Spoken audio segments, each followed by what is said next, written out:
En una villa nació, fue deseo de Dios crecer y sobrevivir a la humilde expresión, enfrentar la adversidad, con afán de ganarse a cada paso la vida.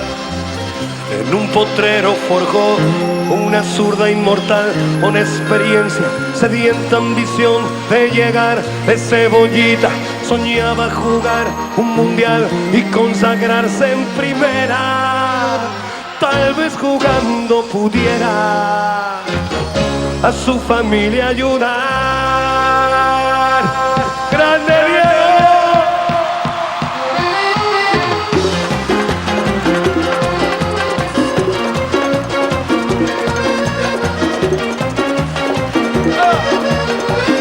Para el más grande del mundo,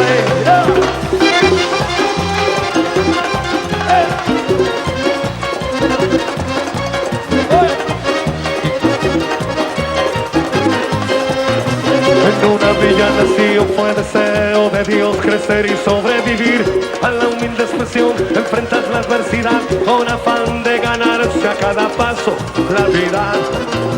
En un potrero forjó una zurda inmortal, con experiencia, sedienta ambición de llegar de cebollita.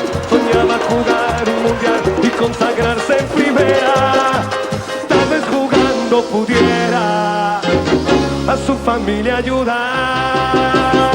A poco que debutó, parado, la 12 fue quien corrió, parado, su sueño tenía una estrella llena de gol y gambetas, y todo el pueblo cantó, parado, nació la mano de Dios, parado, llevó alegría en el pueblo, regó de gloria este suelo.